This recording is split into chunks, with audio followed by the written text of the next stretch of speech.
Chapter 1. Colt Brannigan kissed his mother on the cheek.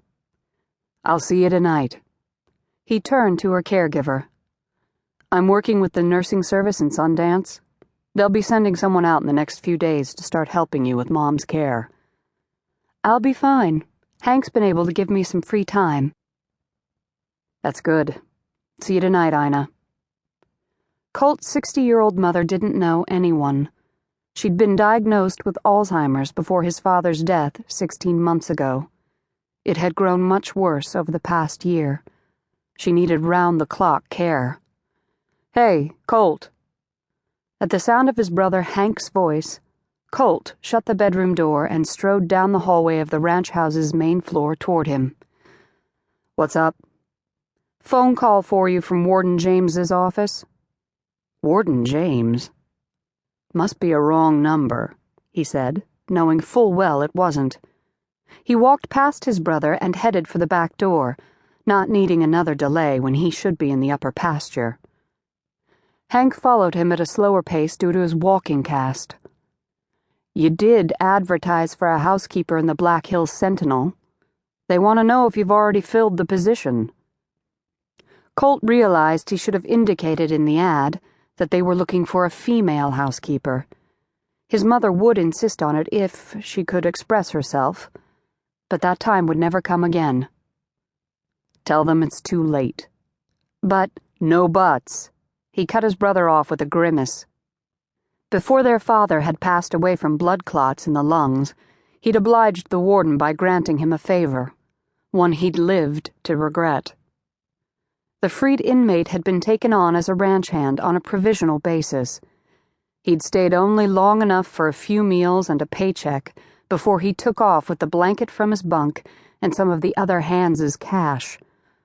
To add injury to insult, he'd stolen one of the ranch's quarter horses. Colt had tracked him down and recovered the stolen property. The ex-felon was once again behind bars. Unfortunately, the percentage of freed inmates who ended up back in prison was high. Now that Colt ran the Floral Valley Ranch, he'd be damned if he would make the mistake his father had and invest any more time or money on an ex-con. "I'll be checking fences all day. Won't be home till late. Call if there's an emergency." He jumped off the back porch and headed for the barn. After swinging into the saddle, he galloped away on Digger. It took the right kind of female to run a household like theirs and manage the domestic help. In fact, it took a saint. But those were in short supply since their previous housekeeper, Mary Whitebird, had died. Colt realized their family could never replace her. The full-blooded Lakota had been their mother's right hand and an institution on the ranch. He'd advertised in various newspapers throughout Wyoming and South Dakota, but so far none of the applicants had the qualifications he was looking for. Forget a released felon. Colt was getting desperate, but not that desperate.